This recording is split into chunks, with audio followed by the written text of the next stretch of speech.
الحمد لله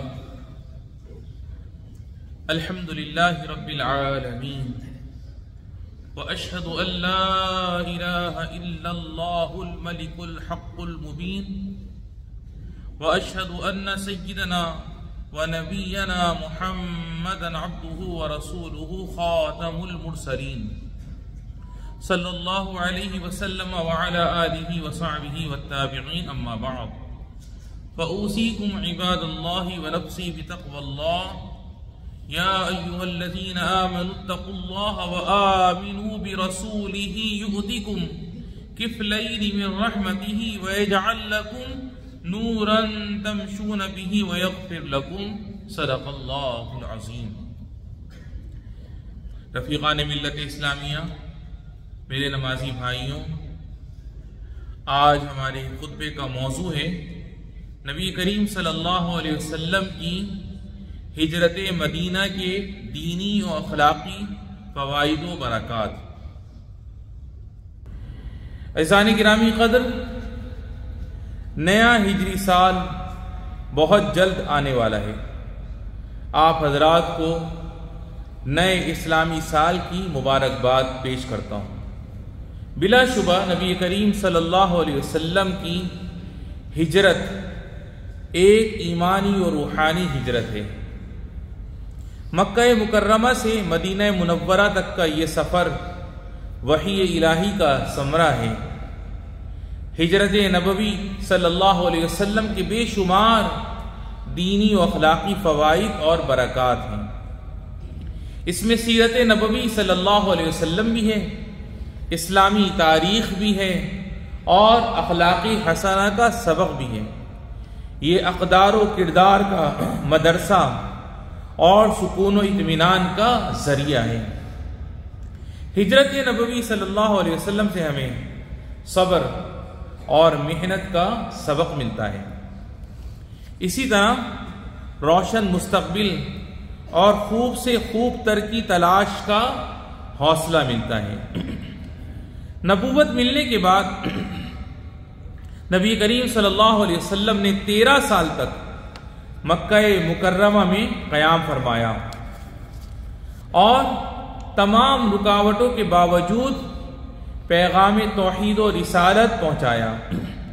پھر بحکم الہی ہجرت کا سفر پیش آیا۔ چنانچہ جب باری تعالی جل جلالہ نے مکہ مکرمہ سے نکلنے کی اجازت مرحمت فرما دی تو حضرت صلی اللہ علیہ وسلم نے اپنے وفادار دوست حضرت ابو بکر صدیق رضی اللہ عنہ کو اس کی اطلاع دی تاکہ وہ ہجرت میں آپ صلی اللہ علیہ وسلم کے رفیق سفر بنے، کیونکہ مخلص دوستوں کے ساتھ دلی سکون ملتا ہے اور نیک ساتھیوں کے ساتھ زندگی نیکیوں سے معمور رہتی ہے۔ اللہ جل جلالہ کا ارشاد ہے، اتقوا اللہ وکونوا مع الصادقین، یعنی اے ایمان والو اللہ سے ڈرو اور سچے لوگوں کے ساتھ رہا کرو۔ اللہ کے نیک بندوں، میرے عزیز دوستوں، نبی کریم صاحب خلق عظیم صلی اللہ علیہ وسلم نے اپنی ہجرت کے دوران سچا توکل اختیار فرمایا، یعنی کامیابی کے تمام اسباب بھی اختیار فرمائے اور باری تعالیٰ کی رحمت اور اس کی مدد کے طلبگار بھی رہے۔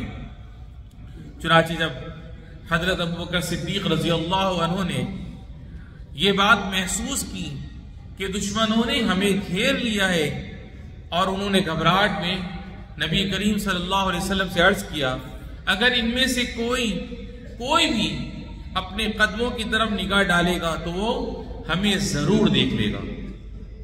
تو ایسے مشکل حالات میں نبی رحمت للعالمین صلی اللہ علیہ وسلم نے اپنے رب کریم پر مکمل اعتماد کیا اور اس کی رحمت و حفاظت پر یقین کامل کے ساتھ ان سے فرمایا، ما ظنک باثنین اللہ ثالثہما، یعنی ابو بکر ان دو کے بارے میں تمہارا کیا خیال ہے؟ اللہ تعالی جن میں کا تیسرا ہے۔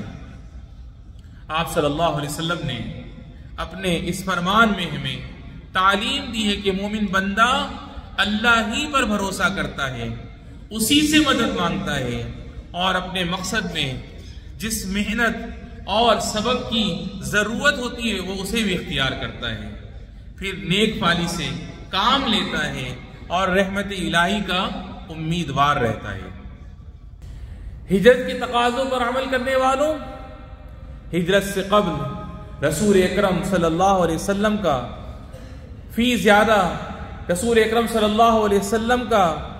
فی زیادہ مغموم رہتے تھے۔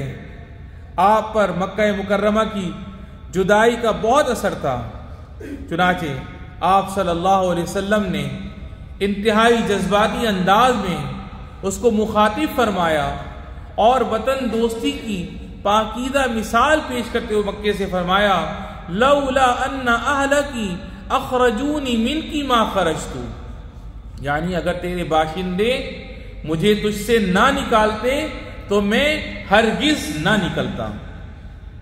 نبی کریم صلی اللہ علیہ وسلم نے مدینہ منورہ کی طرف ہجرت فرما لی تھی، اور جسمانی طور پر آپ صلی اللہ علیہ وسلم مکہ مکرمہ سے جدا ہو گئے تھے، مگر قلبی طور پر آپ صلی اللہ علیہ وسلم کبھی اس سے دور نہیں ہوئے، بلکہ آپ کا دل برابر اس کو یاد کرتا رہا، یہاں تک کہ پھر بعد میں آپ صلی اللہ علیہ وسلم نے مکہ مکرمہ کا سفر فرمایا۔ یہ ہے وطن سے سچی محبت اور جذباتی تعلق۔ یقیناً نبی کریم صلی اللہ علیہ وسلم کی وطن دوستی بہت اعلیٰ اور پاکیزہ ہے، اور آپ صلی اللہ علیہ وسلم نے سرزمین وطن کی جتنی قدر افزائی کی اس کی کوئی مثال نہیں۔ یا اللہ، نبی کریم صلی اللہ علیہ وسلم پر درود و سلام نازل فرما، اور ہمیں اپنے اپنے وطن سے محبت اور وفاداری کی توفیق عطا فرما، اور ہم سب کو تو اپنی اور اپنے نبی صلی اللہ علیہ وسلم کی اطاعت کی توفیق عطا فرما۔ یا ایھا الذین آمنوا اطیعوا اللہ واطیعوا الرسول واولی الامر منکم، اقول قولی ھذا واستغفر اللہ لی ولکم۔